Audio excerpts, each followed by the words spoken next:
નમસ્કાર દર્શક મિત્રો, હું છું સ્વાતિ રાવળ અને સ્વાગત છે આપનું કરંટ ટોપિકમાં।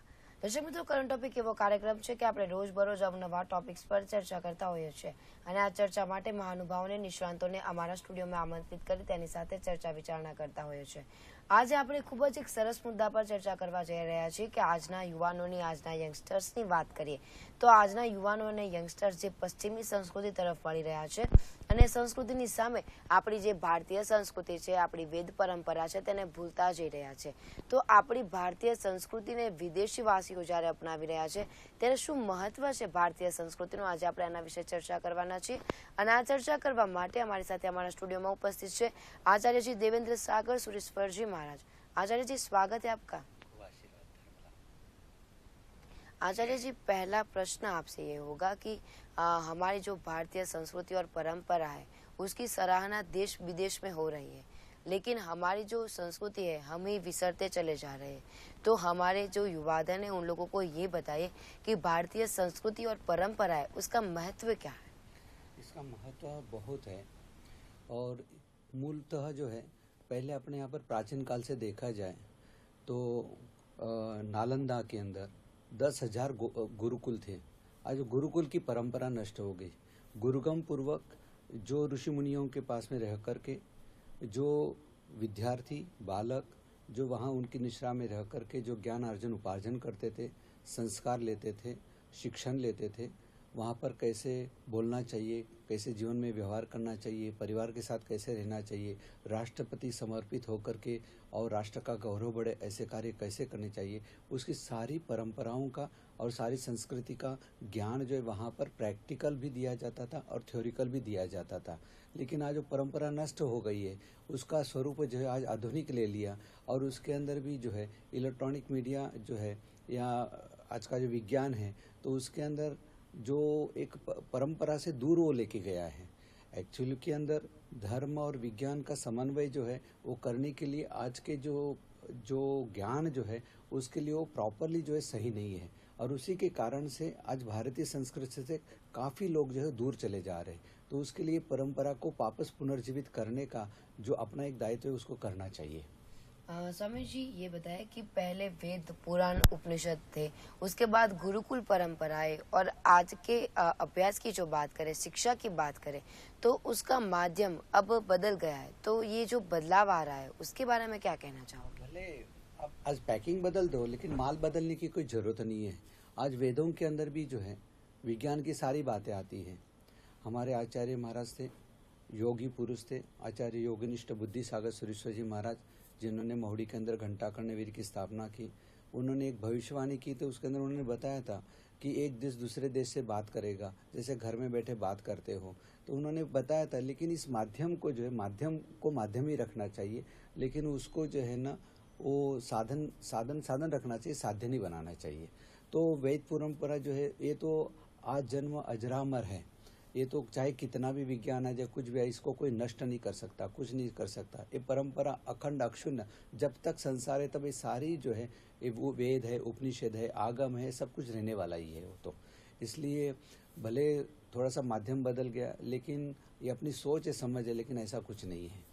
आचार्य जी, आपने अभी बताया कि जो वेद पुराण है वो तो रहेंगे ही रहेंगे, लेकिन आजकल के विद्यार्थी का क्या है कि वो लोग विज्ञान को अपनाने के चक्कर में वेद पुराण सब भूलते जा रहे हैं, क्योंकि पहले के जो विद्यार्थी थे, स्टूडेंट्स है, वो सारे वेद उपनिषद का पठन करते थे, अभ्यास करते थे, लेकिन अब वेद पुराण का अभ्यास कोई करता नहीं है। इसकी वजह से ऐसा हो रहा है कि आजकल के जो स्टूडेंट्स है, विद्यार्थी है, वेद पुराण से दूर हो रहे हैं। तो उन लोगों को वेद पुराण से वाकिफ करने का एक रास्ता क्या हो सकता है। उसके लिए आज भी जो है अहमदाबाद में पाठशाला चल रही है, बनारस के अंदर भी पाठशाला चल रही है। इतना ही है कि थोड़ी स्पीड जो है कम हो गई है। पढ़ अध्ययन अध्यापन तो चालू है, करने वाले कर ही रहे हैं, लेकिन आज के लोग आर्थिक इंस्टेंट जो है उनको जो शॉर्टकट के अंदर पैसा उपार्जन करने के लिए ये सब चीज़ों को भूलते जा रहे हैं। जहाँ से जो पैसा मिलता है, जो ज्ञान से मिलता है, उस तरफ वो दौड़ कर रहे हैं। इसी के कारण से बाकी ये वेद पुराण को तो आधार के बिना, जैसे कोई भी बड़ी बिल्डिंग बनानी तो उसके लिए तो पाया बहुत ज़रूरी होता है। इसलिए सब चीज़ें आधार की जो है ना, पाया की चीज़ें, उसके बिना कोई भी पढ़ाई जो दुनिया भर की वो आगे नहीं बढ़ सकती। और इसी के आधार को लेकर के पाश्चात्य भूमि के अंदर भी आप देखेंगे तो बहुत सारे जो सभी देश जो जर्मनी देखो, अमेरिका के अंदर देखो, लंदन में देखो, सब तरफ जो है इसी के आधार के ऊपर आगे बढ़ रहे हैं। लेकिन फिर उनका देख करके फिर अपना ज्ञान और अपनी जो समझ है उसको वापस अभी डेवलप होने जा रहा है। लेकिन जैसा चाहिए वैसा जो है वो हो नहीं रहा है, लेकिन करना चाहिए। इसके लिए सभी ऋषि मुनि और आपका मीडिया भी उसको थोड़ा प्रोत्साहित करे तो ये वापस जो है वो सही ढंग से आगे बढ़ सकता है। आचार्य जी ये बताइए, दीक्षा और मोक्ष एक ही रास्ता, एक ही लक्ष्य कहलाते हैं, लेकिन इन सब चीजों का मनुष्य जीवन में क्या महत्व है? इसका इतना बड़ा महत्व है। पहले तो सबसे पहले भारतीय संस्कृति ऋषि मुनियों का देश गिना जाता है और ऋषि मुनियों की परंपरा के अंतर्गत ही जो है पूरा देश का जो है संचालन होता था। आप देखेंगे जैसे छत्रपति शिवाजी महाराजा, उनके ऊपर जो है गुरु का माध्यम संत रामदास जी थे, कुमारपाल जो थे जिनका पाटन में राजधानी थी और इतना बड़ा साम्राज्य था, उसके ऊपर भी आचार्य हेमचंद्राचार्य सुरेश्वर जी महाराज थे। तो ऐसे जो परंपराओं के अंदर जो है आज भी जो है राजनीतिक लोग जितने भी है उसके अंदर उन्होंने भारतीय संस्कृति को थोड़ा सा अलग रख करके और इस तरह से चल रहे, इसलिए उनको जो सही मार्गदर्शन मिलना चाहिए या वास्तविक धरातल के ऊपर जो उनको आगे बढ़ने के लिए जो एक बल मिलना चाहिए वो नहीं मिल रहा है, क्योंकि वो ले नहीं रहे। उनको लेना चाहिए हकीकत के अंदर तो, क्योंकि सभी ऋषि मुनि, सभी धर्म जो है राष्ट्र की हित की चिंता करते हैं और सभी धर्म, सभी जितने भी ऋषि मुनि हैं वो सरकार को या राष्ट्र को साथ में लेकर के उसके साथ में चलते हैं। लेकिन ये जो है जो दूरियां जो है कुछ लोगों ने, ऐसे राजनीतिक लोगों ने बनाई है, लेकिन उसको जो है सोच और समझदार व्यक्ति को इसको बदलना चाहिए। और मेरे को लगता है आज की जो सरकार है ये सोच के लिए बहुत अच्छा प्रायोरिटी देकर के काम कर रही है और इसका रिजल्ट कुछ समय के अंदर आपको मिल सकता है। स्वामी जी, एक बहुत ही महत्वपूर्ण प्रश्न आपसे पूछना चाहूंगी। मेरा प्रश्न ये है कि मोक्ष क्यों, किसी भी इंसान को मोक्ष की जरूरत क्यों है? मोक्ष की जरूरत इसीलिए है, मोक्ष यानी यही है कि जन्म और मृत्यु की परंपरा को हमेशा के लिए समाप्त करना, उसी का नाम मोक्ष है। और क्योंकि जन्म लेते हैं तो भी उसके अंदर माँ को भी पीड़ा होती है और बालक को भी पीड़ा होती है, मृत्यु के समय भी खूब ही पीड़ा होती है। तो इन सब पीड़ाओं से और संसार भ्रमण से जो इसके अंदर आदि व्याधि उपाधि है और उसके कारण से जो भ्रमण है, ये भ्रमण जो है भटकाव कराता है। और मोक्ष जो है आत्मा का जो अनंत सुख है, अनंत ज्ञान है, अनंत दर्शन को जो है प्राप्ति करा करके और उसके अंदर वो आत्मा रमण करती है और उसका एक अलौकिक आनंद होता है जो शब्दों में वर्णन नहीं होता। ये सब चीज़ें अनुभूति की चीज़ें हैं और मात्र शब्दों के अंदर इसका वर्णन नहीं होता, ऑन दी फीलिंग करने की चीज़ें। आचार्य जी ये बताइए कि मोक्ष पाने के लिए किसी भी इंसान को दीक्षा लेनी आवश्यक है कि वो संसार में रह के ही मोक्ष प्राप्त कर सकता है, कि दीक्षा लेना क्यों जरूरी है? यहाँ पर जो है हमारे जिस परंपरा के अंदर हम हैं, महावीर स्वामी की परंपरा के अंदर है, उन्होंने जैसे उनको आत्मा का संपूर्ण ज्ञान प्राप्त हुआ तो उन्होंने जगत के सभी जीवों के लिए जो मार्ग प्रशस्त किया उसके अंदर दो मार्ग उन्होंने प्रशस्त किए।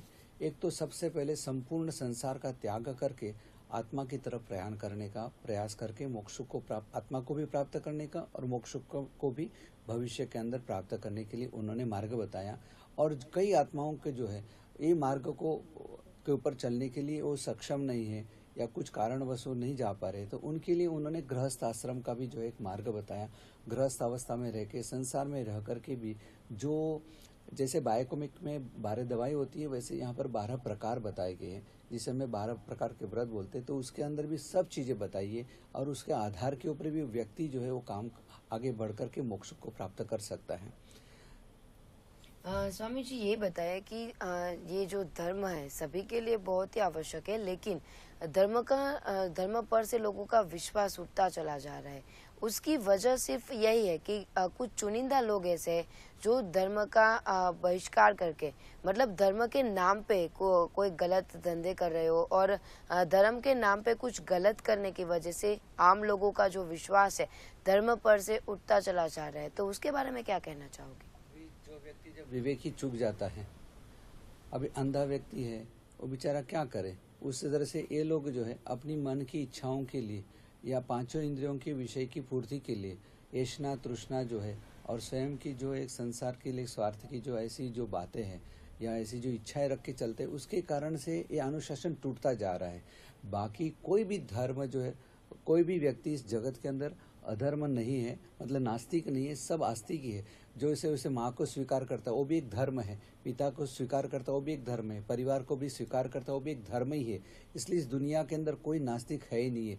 ये मान्यता गलत है और उसको करना नहीं है। इसीलिए वो आगे जो है धर्म को बदनाम करके और अपने आप की जो है गलतियों को सोचो या अपने जो भी गलत कार्य है उसको प्रोटेक्ट करने के लिए धर्म को बदनाम कर रहा है। आचार्य जी, कहीं पे एक सुंदर वाक्य लिखा है, परस्पर प्रीति प्रसरावे धर्म। तो आपसे ये पूछना चाहूंगी कि जैन धर्म है या कोई भी और धर्म है, हिंदू धर्म है या मुस्लिम धर्म है, वो सभी धर्म अलग अलग है कि उन सभी धर्म का लक्ष्य एक ही है? क्या कहना चाहोगे? तो इसके अंदर एक व्यवस्था है मोक्ष को प्राप्त करने की या आत्मा के गुणों को प्राप्त करने के लिए। एक अलग अलग एक माध्यम है जिन्होंने उसको इस नाम से इसको स्वीकार किया है। मैंने पहले भी एक बार बोला था, गाय पीली हो, काली हो, चितकबरी हो, चाहे कोई भी हो, लेकिन सबका दूध एक ही है।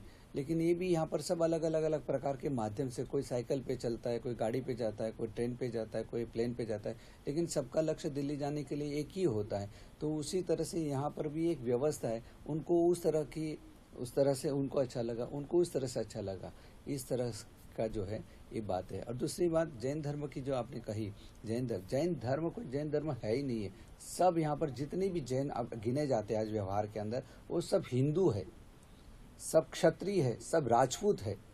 और परमात्मा महावीर स्वामी के देशना सुनने के लिए और उनके मुख से जो भी शब्द अमृत झरता था तो उसको सुनने के लिए 36 कौम आती थी।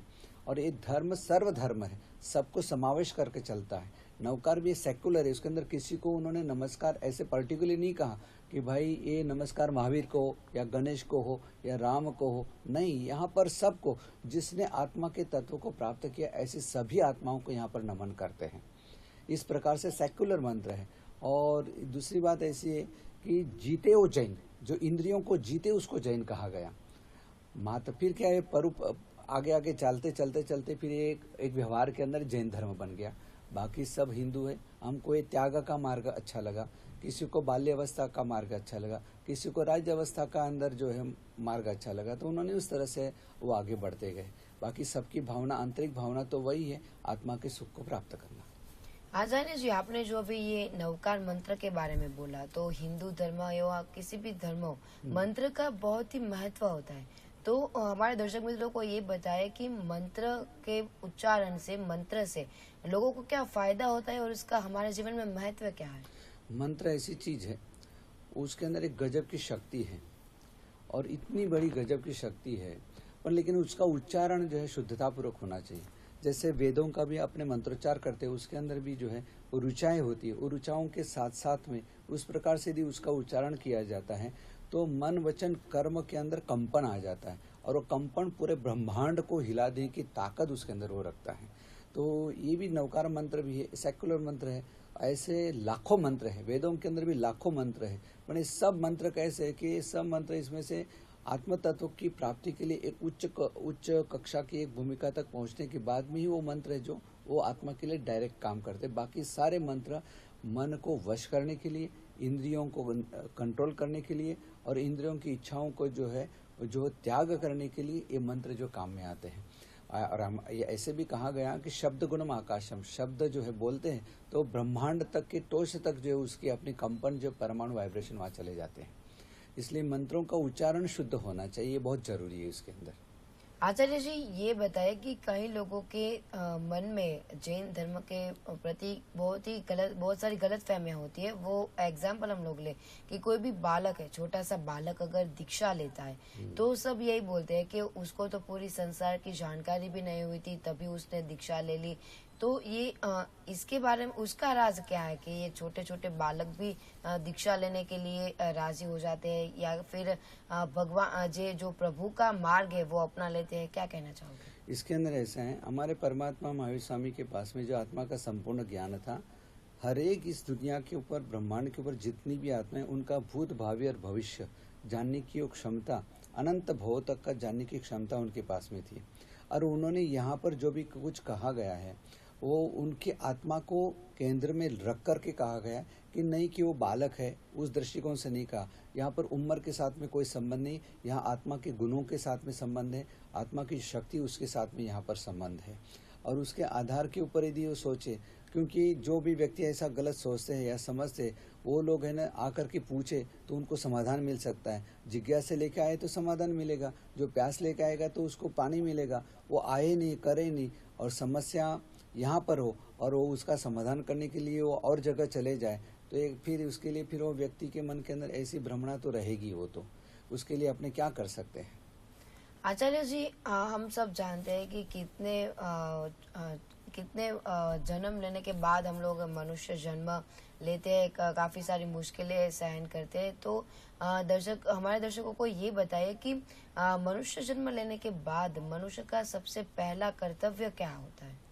मनुष्य का पहला कर्तव्य यही होता है कि जिनके उपकार से मनुष्य जीवन मिला है, ऐसे माता पिता के प्रति, परिवार के प्रति वफादार रहना चाहिए।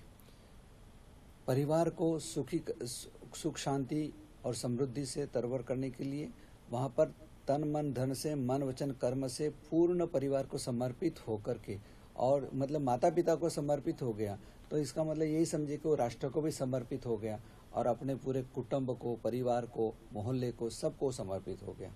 तो अपने आप जो है वो माता पिता के प्रति भी एक उच्च कोटि, इसलिए मातृदेवो भव पितृदेवो भव का है, तो भगवान के तुल्य उनको जो है वो स्वीकार करता है। तो अपने आप आंतरिक गुणों का विकास भी हो जाता है, माता पिता के कर्तव्य के प्रति भी भावना जागृत हो जाती है, वैसा उसका व्यवहार भी हो जाता है, विनय भी हो जाता है, आचरण भी हो जाता है। और उसी के बदौलत जो है और उनके माता पिता के संस्कार आशीर्वाद के कारण उसके मन के अंदर जो है पूरे गांव के प्रति, देश के प्रति, राष्ट्र के प्रति, सभी जीवों के प्रति जो मैत्री भाव जो है उत्पन्न हो ही जाता है। स्वामी जी, अगला सवाल ये पूछना चाहूंगी कि अभी जो कंपटीशन का जमाना आ चुका है, तो सारे के सारे जो व्यक्ति हैं, वो अपने ही काम में पूरे दिन बिजी रहते हैं। तो ये बताइए कि इतने बिजी समय में भी और संसार में रह के भी धर्म को सुयोजित तरीके से निभाया जा सकता है क्या? आराम से अच्छी तरह से निभाया जा सकता है। पहले कि अपने यदि पूर्वजों को यदि देखा जाए, हर एक व्यक्ति अपने अपने परिवार के अंदर थोड़ा सा भूतकाल की गहराई में जाकर के यदि वो अपने देखा जाए तो सभी पूर्वज जो है सब कुछ करते थे। पहले राष्ट्रभक्ति थी, देशभक्ति थी, धर्म के प्रति भी थी, परिवार के प्रति भक्ति थी। आज ये सब चीज़ें जो गौण हो गई है, इसको इन्होंने प्रायोरिटी देना बंद कर दिया, अपने आप को कर दिया। और उसी के कारण से जो है न देश का जो जिस ढंग से चाहिए वैसे विकास हो रहा है, न परिवार के अंदर भी सुख शांति समृद्धि चाहिए वैसे भी नहीं हो रही। आज वर्तमान में भी देखो, आज कितने लोग गलत काम करते हैं। हम तो पैदल चलते हैं, गांव-गांव जाते हैं, तो हम एक एक व्यक्ति के, समझ लीजिए हम व्यक्ति को मिलते हैं, देखते हैं, करते हैं, तो इससे ही ख्याल आ जाता है कि आज जो है अपनी यात्रा, वेयर वी आर गोइंग, कहाँ जा रहे किसी को पता नहीं है। लक्ष्य होना चाहिए, लक्ष्य से भटक गए हैं। पहले देखिए, आप जैसे आप जाएंगे सुबह, बच्चों को आप देखते तो मालूम पड़ जाता है कि बच्चा स्कूल जा रहा है। अब वकील को देखेंगे तो लगता है कि कोर्ट कचहरी जा रहा है, जज को देखेंगे तो भी कोर्ट याद आएगी, पुलिस वाले को देखेंगे तो आपको पुलिस स्टेशन याद आएगा, डॉक्टर को देखेंगे तो आपको जो है हॉस्पिटल, डिस्पेंसरी याद आएगी। लेकिन ऋषि मुनियों को और अपने जो है पूर्व की परंपराओं को, राष्ट्र को देख करके अपने को कभी याद आता है कि मैं कहाँ जा रहा हूँ करके? लक्ष्य नहीं है, और इसी कारण से सब भटक रहे, सब भ्रमणा में घूम रहे हैं। इसके लिए जो है अपने पूर्व का जो इतिहास है उसको जो है थोड़ा सा जो है समझ लिया जाए। अन्य इतिहासों से इसको समझ के चलेंगे तो अपने आप भावना जागृत हो। जापान जैसा मुट्ठी भर देश देखिएगा, हाँ कैसा खलास हो गया था, वह राष्ट्र भावना के कारण से और राष्ट्र के प्रति समर्पित होने के कारण से कितना जल्दी खड़ा हो गया। बस अपने यहाँ पर भी इसी प्रकार की भावना जागृत हो जाए तो अपने के किसी के पास न भीख मांगने की जरूरत है और न कुछ करने की जरूरत है। सब अपने आप, सब गरीबी अपने आप हट सकती है। आचार्य जी, ये बताएं कि जब भी कोई मनुष्य दीक्षा ग्रहण करता है तो उसको संसार का त्याग करना पड़ता है धर्म के प्रचार के लिए, और धर्म के प्रचार के लिए उन लोगों को अपने घर परिवार से दूर रहना पड़ता है, सांसारिक चीज वस्तुओं का मोह उसे त्याग देना पड़ता है। लेकिन अगर दूसरी तरफ हम लोग देखें तो सोशल मीडिया है, फेसबुक है या व्हाट्सएप है, ट्विटर है, वो भी एक धर्म प्रचार का बहुत ही अच्छा माध्यम बन चुका है। तो उसके बारे में आपके क्या विचार है? समयानुसार जो है यदि लाभालाभ होता है और आपका आशय शुद्ध है, मन शुद्ध है, आशय शुद्ध है और कार्य करने की पद्धति भी यदि सही है तो ये कोई चीज़ें गलत नहीं है। और इसके लिए ऐसे साधकों को या ऐसे लोगों को तैयार करके जिनके पास ये सब चीज़ें सीखने की, समझने की, यार उसको तैयार करके आगे बढ़ने की हो, तो उनका माध्यम लेकर के इसके अंदर आगे बढ़ने में कोई तकलीफ नहीं है। ये तो पैकिंग है, माल तो अपने को अपना ही देना है, जो अपने जो राष्ट्र का जो है ऋषि मुनियों ने जो दिया हुआ है उसी को देना है, तो इसमें कोई हर्जा नहीं है। और वैसे करने में उल्टा जल्दी फास्ट कम्युनिकेशन भी बढ़ जाता है। जैसे आप भी देखो, आपकी जीपीटेल जो है देखो कितना अच्छा काम कर रही है, और इसी के माध्यम से आज लाखों लोग जो है इसको सुन रहे, समझेंगे, करेंगे, कितने लोगों का जीवन का परिवर्तन होता है। तो ये सब चीज़ें मेरे हिसाब से जो है समयानुसार इसका उपयोग करना चाहिए, लेकिन उसके लिए ऐसे लोगों को तैयार करके करना चाहिए।